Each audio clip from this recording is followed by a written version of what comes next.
صدیوں پہلے کی بات ہے، ایک عظیم سلطنت نورستان کے نام سے مشہور تھی۔ اس سلطنت کا بادشاہ تھا سلطان فہد بن سلیم۔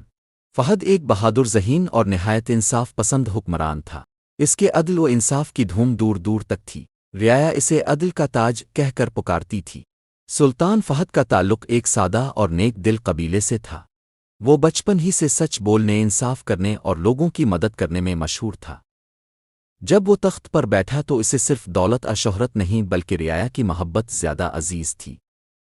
ایک دن سلطنت کے شمالی علاقے سے خبر آئی کہ وہاں کے کچھ امیر جاگیردار غریب کسانوں کی زمینیں چھین رہے ہیں۔ سلطان فہد نے فوراً اپنی فوج بھیجی، لیکن جاگیرداروں کے پاس طاقتور سپاہی اور دولت تھی۔ فہد جانتا تھا کہ اگر طاقت سے مسئلہ حل نہ ہوا تو بات بغاوت تک جا سکتی ہے۔ اس نے ایک اور راستہ اختیار کیا۔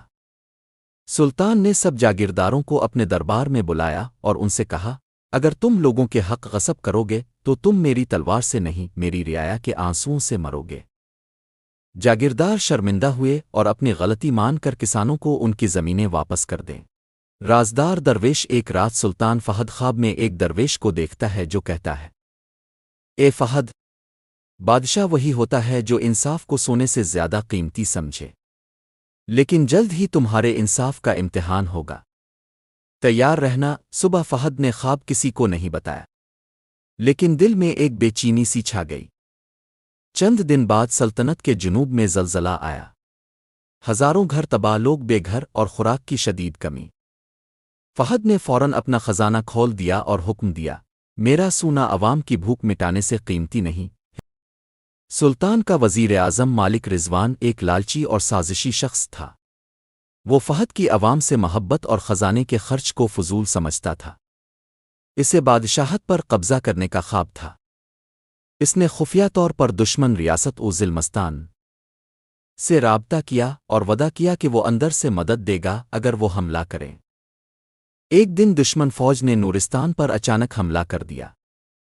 فہد کے سپاہی لڑنے کو تیار تھے، مگر دشمن اندر کے راستوں سے آ چکا تھا۔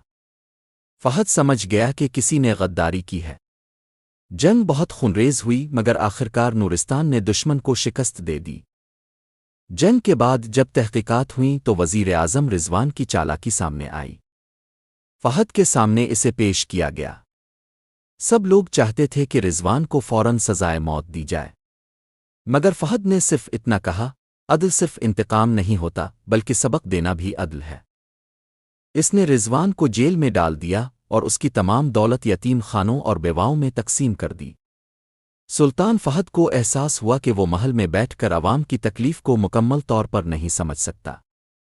اس نے خفیہ طور پر سادہ لباس پہن کر شہروں، دیہاتوں، بازاروں کا دورہ شروع کیا۔ وہ غریبوں کے ساتھ بیٹھ کر کھاتا، بیماروں کی خدمت کرتا اور مزدوروں کی محنت دیکھ کر ان کے مسائل سنتا۔ ایک دن ایک چھوٹے سے گاؤں میں اس نے ایک نابینا شخص کو سنا جو کہہ رہا تھا، اگر میرا بادشاہ مجھے دیکھ سکتا تو شاید وہ میری حالت پر رحم کرتا۔ فہد کی آنکھوں میں آنسو آ گئے۔ اس نے اگلے دن اسی گاؤں میں ایک اسپتال بنوانے کا حکم دیا۔ عدل کا سب سے بڑا امتحان ایک دن ایک نوجوان فہد کے دربار میں آیا اور کہا، سلطان، آپ کا بیٹا شہزادہ سعد میری بہن کی عزت پر حملہ کرنا چاہتا تھا۔ میں نے اسے روکا تو مجھے قید کروا دیا گیا۔ دربار میں سناٹا چھا گیا۔ سلطان نے گہرائی سے تحقیق کروائی اور حقیقت سامنے آ گئی کہ شہزادہ سعد نے واقعی بدتمیزی کی تھی۔ یہ سب سے بڑا امتحان تھا۔ ایک طرف سلطنت کا ولی عہد، دوسری طرف ایک عام شہری کی بہن کی عزت۔ مگر فہد نے وہی کیا جو ایک سچا بادشاہ کرتا ہے۔ اس نے عدالت میں حکم دیا، شہزادہ ہو یا غلام، عدل سب کے لیے برابر ہے۔ سعد کو قید کیا جائے اور ولی عہد کا لقب واپس لے لیا جائے۔ اے لوگ خوشی سے رو پڑے اور پورے ملک میں عدل کی ایک نئی مثال قائم ہو گئی۔ ایک روشن انجام۔ سلطان فہد نے 40 سال حکومت کی۔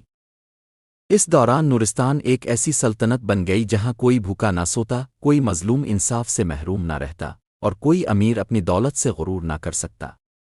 جب فہد کا آخری وقت آیا، اس نے وصیت میں لکھا، مجھے بادشاہوں کے قبرستان میں نہ دفن کرنا بلکہ ان لوگوں کے ساتھ دفن کرنا جن کی دعاؤں نے میری بادشاہت کو کامیاب بنایا۔ اس کی وفات پر پورا ملک سوگ میں ڈوب گیا۔